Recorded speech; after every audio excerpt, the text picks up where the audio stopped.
ये कहानी वो सफर जो दिल में रह गया, लेखक देबव्रत मजूमदार द्वारा लिखी गई है। देबव्रत मजूमदार ने यह कहानी अपने किशोरावस्था और युवावस्था में घटी कुछ सच्ची घटनाओं और अनुभवों से प्रेरित होकर लिखी है। देबव्रत मजूमदार का जन्म वर्ष 1978 में जमशेदपुर, टाटानगर में हुआ था, जो उस समय बिहार राज्य का हिस्सा था। बाद में 15 नवंबर 2000 को झारखंड राज्य का गठन हुआ और जमशेदपुर टाटानगर झारखंड में आ गया। बचपन से ही देबव्रत कहानियां लिखने के शौकीन थे। उनके मन में हमेशा नई नई कहानियां जन्म लेती रहती थीं। उनकी लिखी हुई प्रसिद्ध कहानियों में the nun of Methodist church of Bhimjodi, Chhindari बांध की एक रात की दुल्हन, वो कौन था, एक अमर प्रेम कथा, रहस्यमयी भैरवनाथ मुखर्जी सीरीज और the horror mystery of Mayong Assam शामिल हैं। तो चलिए सुनते हैं वो सफर जो दिल में रह गया। एपिसोड 2। हाई स्कूल खत्म होने के बाद मेरा सपना रांची या कोलकाता के किसी अच्छे कॉलेज में पढ़ने का था। मैं चाहता था कि मुझे सेंट जेवियर्स या प्रेसिडेंसी कॉलेज जैसे संस्थान में दाखिला मिल जाए, लेकिन मेरे पिता की इच्छा कुछ और ही थी। वह चाहते थे कि मैं दिल्ली चला जाऊं, सेंट स्टीफन्स या हिंदू कॉलेज में पढ़ूं, ठीक वैसे ही जैसे उनके राजनीतिक दोस्तों के बेटे पढ़ते थे। मगर मेरे नंबर इतने अच्छे नहीं थे कि वहां आसानी से दाखिला मिल सके। ऐसा नहीं था कि मैं बुरा छात्र था, बस मैं अपनी पढ़ाई पर ध्यान नहीं देता था और मेरे अंक आईवी लीग विश्वविद्यालयों के स्तर के बिल्कुल नहीं थे। सीनियर ईयर तक आते आते यह लगभग अनिश्चित हो गया था कि मुझे ब्रह्मपुर विश्वविद्यालय में भी प्रवेश मिलेगा या नहीं, और यह मेरे पिता का मातृ संस्था था, ऐसी जगह जहां वह कुछ सिफारिशें कर सकते थे। लेबर डे वीकेंड की वजह से वह घर पर अपने कुछ गिने चुने वीकेंड्स में से एक के लिए आए हुए थे। मेरा महाविद्यालय का पहला सप्ताह अभी अभी खत्म हुआ था और हम रात के खाने के लिए बैठे थे। मुझे लगता है कि तुम्हें स्टूडेंट बॉडी प्रेसिडेंट के लिए चुनाव लड़ना चाहिए, उन्होंने कहा। तुम जून में ग्रेजुएट हो जाओगे और मुझे लगता है कि यह तुम्हारे रिकॉर्ड पर अच्छा लगेगा। तुम्हारी मां भी ऐसा ही सोचती है। मेरी मां मटर चबाते हुए सिर हिलाने लगी। जब मेरे पिता बोलते थे तो वह ज्यादा नहीं बोलती थीं, हालांकि उन्होंने मुझे आंख मारी। कभी कभी मुझे लगता है कि मेरी मां को मुझे असहज होते देखना अच्छा लगता था, भले ही वह बहुत प्यारी थीं। मुझे नहीं लगता कि मेरे जीतने का कोई मौका है, मैंने कहा। हालांकि मैं शायद महाविद्यालय का सबसे अमीर लड़का था, लेकिन मैं सबसे लोकप्रिय बिल्कुल नहीं था। वह सम्मान मेरे सबसे अच्छे दोस्त सुभ्रांशु पटनायक को जाता था। वह लगभग 90 मील प्रति घंटे की रफ्तार से बॉल फेंक सकता था और उसने स्टार क्वार्टरबैक के रूप में फुटबॉल टीम को लगातार 2 राज्य खिताब जिताए थे। वह सचमुच हीरो था, यहां तक कि उसका नाम भी शानदार लगता था। बिल्कुल तुम जीत सकते हो, मेरे पिता ने तुरंत कहा। हम मुखर्जी लोग हमेशा जीतते हैं। यही एक और वजह थी कि मुझे अपने पिता के साथ समय बिताना पसंद नहीं था। जब भी वह घर पर होते, मुझे लगता था कि वह मुझे अपने ही छोटे संस्करण में ढालना चाहते हैं, क्योंकि मैं लगभग उनके बिना ही बड़ा हुआ था। इसलिए मुझे उनका आसपास होना खलने लगा था। हफ्तों में यह हमारी पहली बातचीत थी। वह फोन पर भी मुझसे बहुत कम बात करते थे। लेकिन अगर मैं ऐसा करना ही न चाहूं तो? मेरे पिता ने अपना कांटा नीचे रख दिया, जिस पर अब भी मटन चॉप का एक टुकड़ा लगा हुआ था। उन्होंने मुझे नाराज निगाहों से ऊपर से नीचे तक देखा। घर में 80 डिग्री से ज्यादा तापमान होने के बावजूद उन्होंने सूट पहन रखा था और इससे वह और भी डरावने लग रहे थे। वैसे मेरे पिता हमेशा सूट पहनते थे। मुझे लगता है, उन्होंने धीरे से कहा, कि यह एक अच्छा विचार होगा। मैं जानता था कि जब वह इस तरह बात करते थे तो फैसला हो चुका होता था। मेरे परिवार में हमेशा ऐसा ही था। मेरे पिता की बात कानून थी, लेकिन सच यह था कि मान जाने के बाद भी मैं यह नहीं करना चाहता था। मैं अपनी दोपहरें स्कूल के बाद शिक्षकों के साथ बैठकों में बर्बाद नहीं करना चाहता था। हर हफ्ते पूरे साल भर स्कूल डांस के लिए थीम सोचने या यह तय करने में कि सजावट की लड़ियां किस रंग की हों। कम से कम मेरे हाई स्कूल के समय में क्लास प्रेसिडेंट यही सब करते थे। ऐसा नहीं था कि छात्रों के पास वास्तव में कोई महत्वपूर्ण फैसला लेने की शक्ति होती। लेकिन फिर भी मैं जानता था कि मेरे पिता सही थे। अगर मुझे ब्रह्मपुर विश्वविद्यालय जाना था तो मुझे कुछ करना ही होगा। मैं फुटबॉल या बास्केटबॉल नहीं खेलता था, कोई वाद्य यंत्र नहीं बजाता था, न ही मैं शतरंज क्लब या बॉलिंग क्लब या किसी और चीज में था। मैं पढ़ाई में भी उत्कृष्ट नहीं था। सच कहूं तो मैं किसी भी चीज में खास नहीं था। हताश होकर मैंने उन चीजों की सूची बनानी शुरू की जो मैं वास्तव में कर सकता था, लेकिन ईमानदारी से कहूं तो ऐसी चीजें बहुत कम थीं। मैं नाविकों वाली 8 अलग अलग गांठें बांध सकता था। मैं नंगे पैर गर्म डामर पर सबसे ज्यादा दूर तक चल सकता था। मैं अपनी उंगली पर पेंसिल को 30 सेकंड तक सीधा संतुलित रख सकता था। लेकिन मुझे नहीं लगा कि इनमें से कोई भी चीज कॉलेज आवेदन में खास प्रभाव डालेगी। तो मैं सारी रात बिस्तर पर लेटा यही महसूस करता रहा कि मैं एक निकम्मा इंसान हूं। धन्यवाद पिताजी। अगली सुबह मैं प्रिंसिपल के ऑफिस गया और उम्मीदवारों की सूची में अपना नाम जोड़ दिया। 2 और लोग चुनाव लड़ रहे थे, अभिजीत रॉय और इंद्राणी भट्टाचार्य। अब अभिजीत का तो कोई मौका ही नहीं था, यह मैं तुरंत समझ गया। वह उन लोगों में से था जो तुमसे बात करते हुए तुम्हारे कपड़ों से रुई के धागे निकालने लगते हैं। लेकिन वह अच्छा छात्र था। वह हमेशा आगे की पंक्ति में बैठता और हर सवाल पर हाथ उठाता। अगर उसे जवाब देने के लिए बुलाया जाता तो वह लगभग हमेशा सही जवाब देता और फिर घमंडी अंदाज में सिर घुमाता, जैसे यह साबित कर रहा हो कि कमरे के बाकी लोगों की तुलना में उसकी बुद्धि कितनी श्रेष्ठ है। शुभ्रांशु और मैं अक्सर शिक्षक की पीठ घूमते ही उस पर कागज की गोलियां फेंकते थे। इंद्राणी भट्टाचार्य अलग मामला थी। वह भी अच्छी छात्रा थी। पहले 3 साल वह स्टूडेंट काउंसिल में रह चुकी थी और पिछले साल जूनियर क्लास प्रेसिडेंट भी थी। उसके खिलाफ बस एक ही बात थी, वह ज्यादा आकर्षक नहीं थी और उस गर्मी में उसका वजन करीब 20 पाउंड बढ़ गया था। मुझे पता था कि कोई भी लड़का उसे वोट नहीं देगा।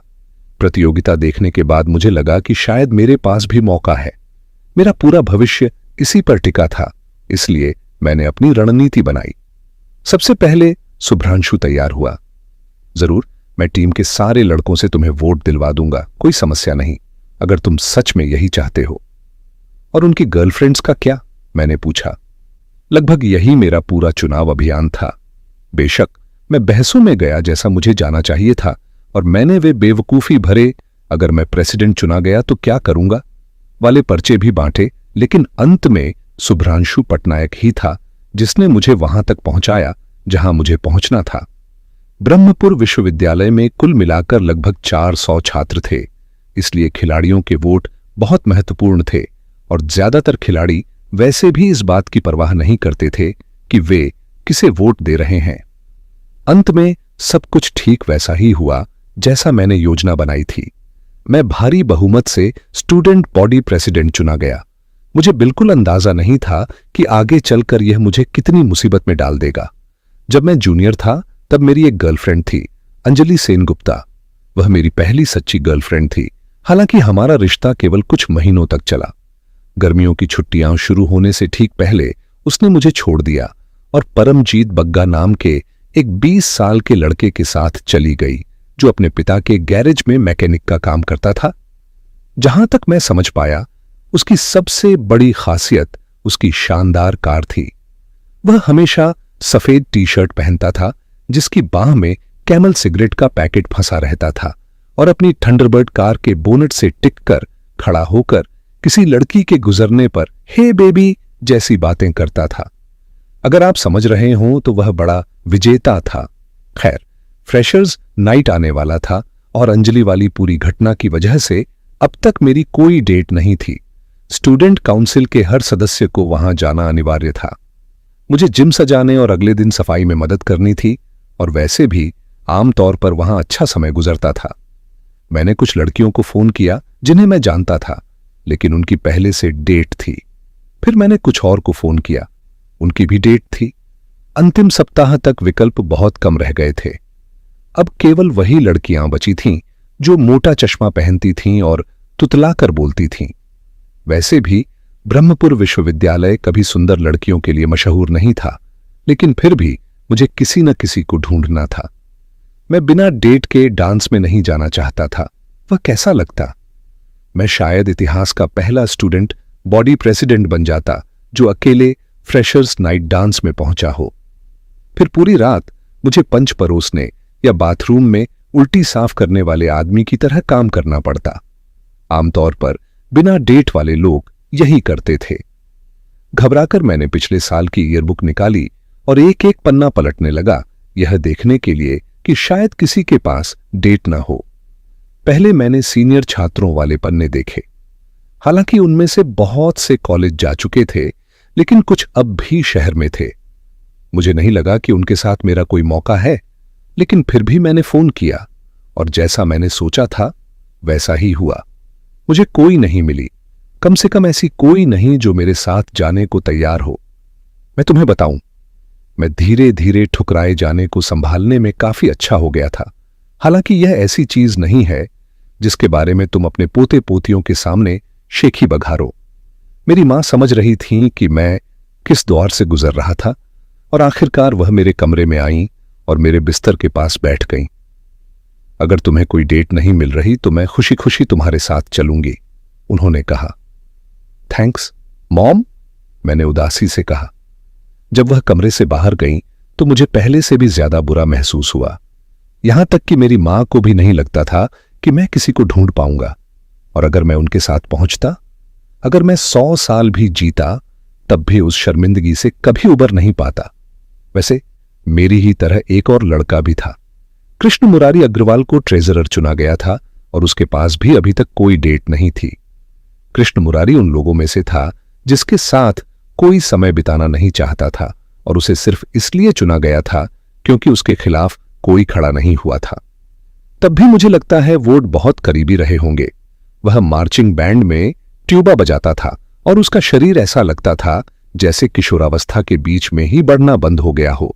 उसका पेट बहुत बड़ा था और हाथ पैर अजीब तरह से लंबे और ढीले ढाले थे, बिल्कुल उसे किसी पुराने इंद्रजाल कॉमिक के अजीब किरदार जैसा बना देते थे। जैसे, अगर तुम समझ रहे हो कि मेरा मतलब क्या है। उसकी बोलने की आवाज भी बहुत पतली और ऊंची थी। शायद यही वजह थी कि वह इतना अच्छा ट्यूबा बजाता था और वह कभी सवाल पूछना बंद नहीं करता था। पिछले वीकेंड कहां गए थे? मजा आया? कोई लड़की दिखी? वह जवाब का इंतजार भी नहीं करता था और सवाल पूछते हुए लगातार इधर उधर घूमता रहता था, इसलिए तुम्हें उसे नजर में रखने के लिए बार बार अपना सिर घुमाना पड़ता था। मैं कसम खाकर कह सकता हूं, वह शायद सबसे परेशान करने वाला इंसान था जिससे मैं कभी मिला था। अगर मुझे कोई डेट नहीं मिलती तो वह पूरी रात मेरे साथ एक कोने में खड़ा रहता, किसी पागल वकील की तरह लगातार सवाल दागता रहता। तो मैं वहीं बैठा जूनियर क्लास वाले सेक्शन के पन्ने पलट रहा था। तभी मेरी नजर जया मिश्र की तस्वीर पर पड़ी। मैं एक पल के लिए रुका, फिर खुद को कोसते हुए पन्ना पलट दिया कि मैंने ऐसा सोचा भी कैसे। अगले 1 घंटे तक मैं किसी ठीक ठाक दिखने वाली लड़की को ढूंढता रहा, लेकिन धीरे धीरे मुझे एहसास होने लगा कि अब कोई बचा ही नहीं था। आखिरकार मैंने फिर से वही पन्ना खोला और उसकी तस्वीर को दोबारा देखा। वह बुरी नहीं दिखती, मैंने खुद से कहा, और वह सच में बहुत अच्छी भी है। शायद वह हां कह दे, मैंने सोचा। मैंने ईयरबुक बंद कर दी। जया मिश्र, हरिहर मिश्र की बेटी? बिल्कुल नहीं, हरगिज नहीं। मेरे दोस्त मुझे जिंदा भून डालेंगे, लेकिन अपनी मां के साथ जाने या उल्टी साफ करने या फिर भगवान न करे कृष्ण मुरारी अग्रवाल के साथ पूरी रात बिताने से तो यह बेहतर ही था। मैंने बाकी की शाम अपने इस संकट के फायदे और नुकसान सोचते हुए बिताई। यकीन मानो, मैं काफी देर तक दुविधा में रहा, लेकिन आखिर में फैसला साफ था, यहां तक कि मेरे लिए भी। मुझे जया को डांस के लिए पूछना ही होगा, और मैं कमरे में चक्कर लगाते हुए सोचने लगा कि उससे कैसे पूछूं। तभी मुझे एक भयानक बात समझ आई, कुछ ऐसा जो सचमुच डराने वाला था। अचानक मुझे एहसास हुआ कि कृष्ण मुरारी अग्रवाल शायद ठीक वही कर रहा होगा जो मैं अभी कर रहा था। शायद वह भी ईयरबुक देख रहा होगा। वह अजीब था, लेकिन उसे भी उल्टी साफ करना पसंद नहीं था, और अगर तुमने उसकी मां को देखा होता तो समझ जाते कि उसकी हालत तो मुझसे भी बुरी थी। अगर उसने जया को पहले पूछ लिया तो जया उसे मना नहीं करेगी और सच कहूं तो वही उसकी एकमात्र उम्मीद थी। उसके अलावा कोई भी लड़की उसके साथ दिखना भी नहीं चाहेगी। जया हर किसी की मदद करती थी। वह उन संतों में से थी जो सबके लिए बराबर होती हैं। शायद वह कृष्ण मुरारी अग्रवाल की चीखती हुई आवाज सुनेगी, उसके दिल की अच्छाई देखेगी और तुरंत हां कह देगी। तो मैं अपने कमरे में बैठा घबराया हुआ था, इस डर से कि कहीं जया मेरे साथ डांस पर जाने से मना न कर दे। मैं उस रात मुश्किल से सो पाया और सच बताऊं, यह मेरे जीवन के सबसे अजीब अनुभवों में से एक था। मुझे नहीं लगता इससे पहले किसी ने कभी जया को बाहर चलने के लिए पूछने को लेकर इतनी चिंता की होगी। मैंने तय किया कि सुबह सबसे पहले उससे पूछूंगा, जब तक मेरी हिम्मत कायम है। लेकिन जया उस दिन स्कूल आई ही नहीं। मैंने सोचा वह पूरी सिटी में अनाथ बच्चों के साथ काम करने गई होगी, जैसा वह हर महीने करती थी। हम में से कुछ लोगों ने उसी बहाने स्कूल से छुट्टी लेने की कोशिश भी की थी, लेकिन सिर्फ जया ही थी जो सच में ऐसा करती थी। प्रिंसिपल जानते थे कि वह बच्चों को पढ़कर सुनाती है, उनके साथ क्राफ्ट बनाती है या बस बैठकर खेल खेलती है। वह बीच पर घूमने या सेसिल्स डाइनर में समय बिताने नहीं जाती थी। ऐसा सोचना ही बिल्कुल हास्यास्पद था। अब तक कोई डेट मिली? क्लास के बीच में शुभ्रांशु ने मुझसे पूछा। उसे अच्छी तरह पता था कि नहीं मिली, लेकिन वह मेरा सबसे अच्छा दोस्त होते हुए भी कभी कभी मुझे चिढ़ाने का मौका नहीं छोड़ता था। अभी नहीं, मैंने कहा, लेकिन कोशिश कर रहा हूं। गलियारे के उस पार कृष्ण मुरारी अग्रवाल अपने लॉकर में कुछ रख रहा था। मैं कसम खाकर कह सकता हूं कि जब उसे लगा मैं उसकी तरफ नहीं देख रहा, तो उसने मुझे एक अजीब सी तीखी नजर से घूरा। उस दिन का माहौल ही कुछ ऐसा था। आखिरी पीरियड के दौरान मिनट बहुत धीरे धीरे बीत रहे थे।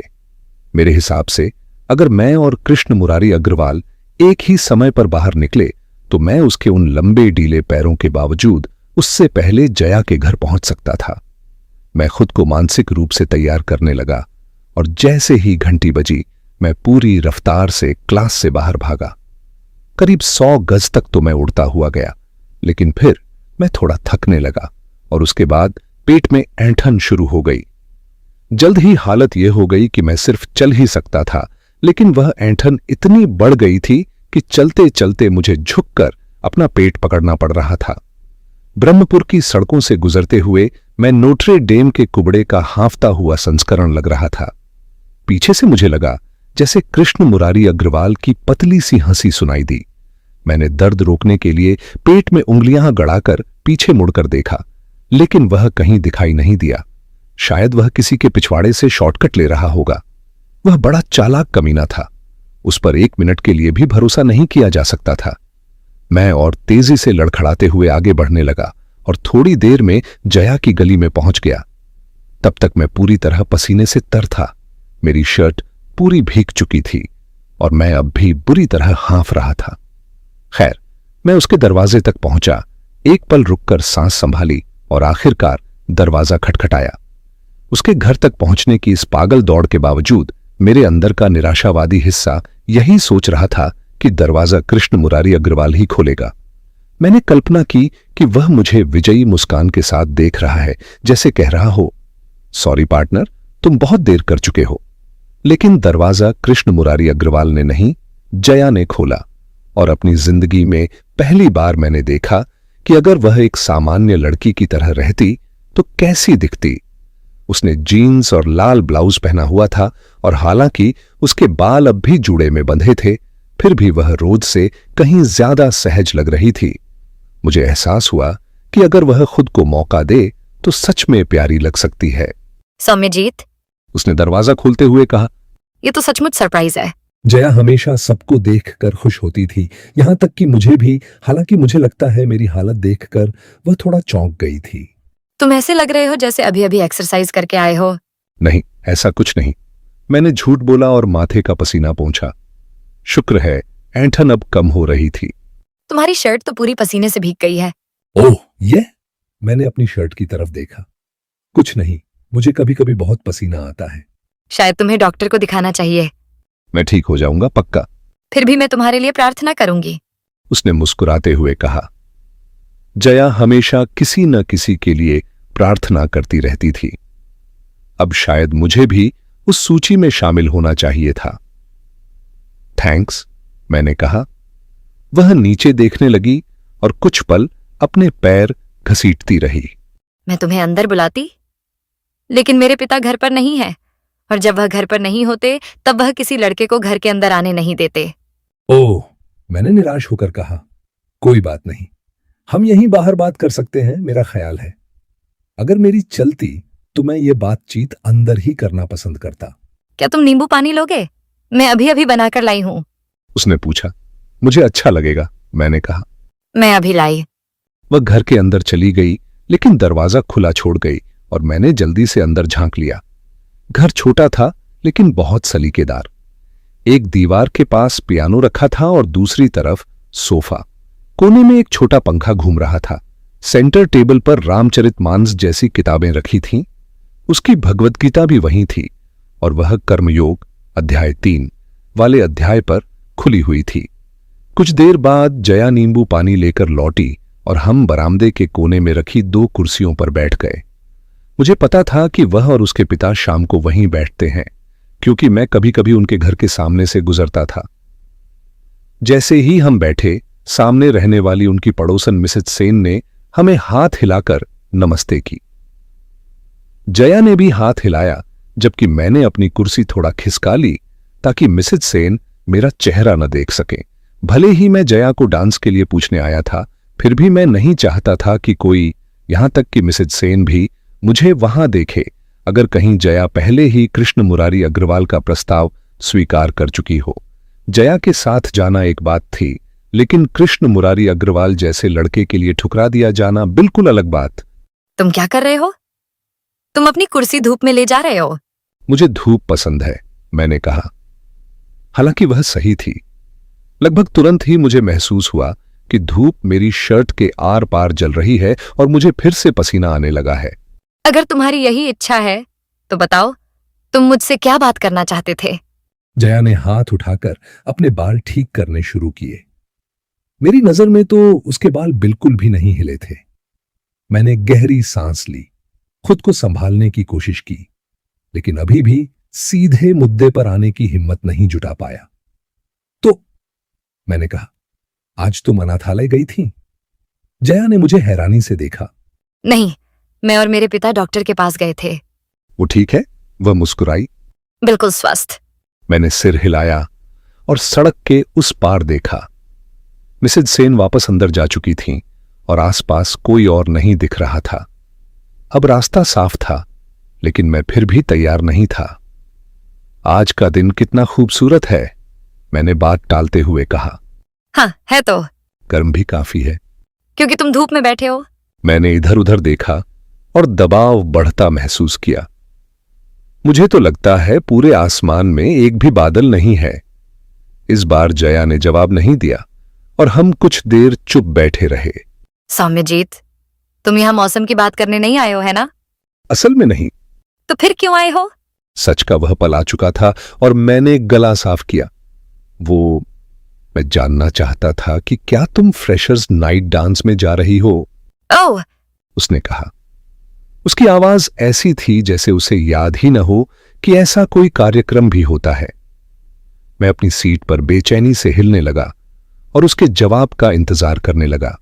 सच कहूं तो मैंने जाने का कोई प्लान नहीं बनाया था। उसने आखिरकार कहा।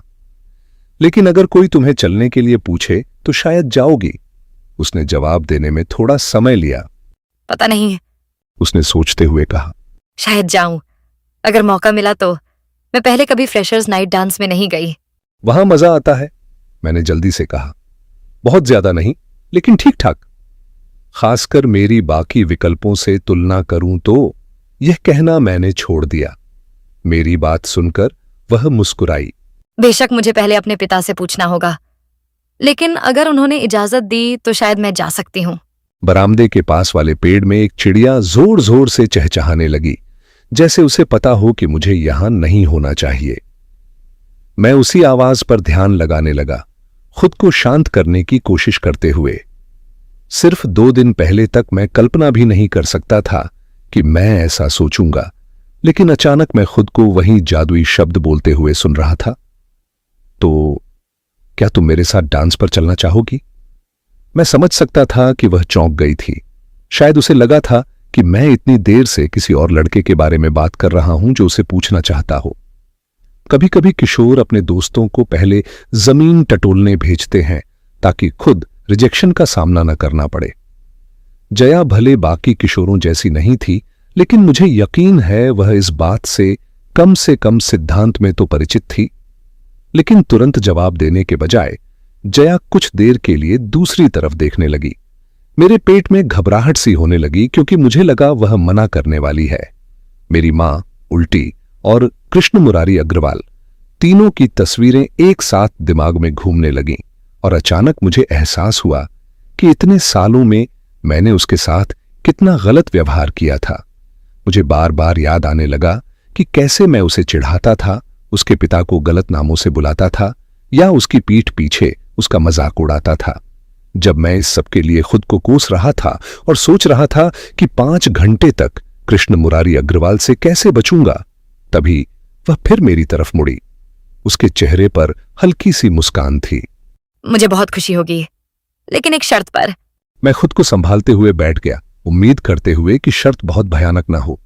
क्या? तुम्हें वादा करना होगा कि तुम मुझसे प्यार नहीं करोगे।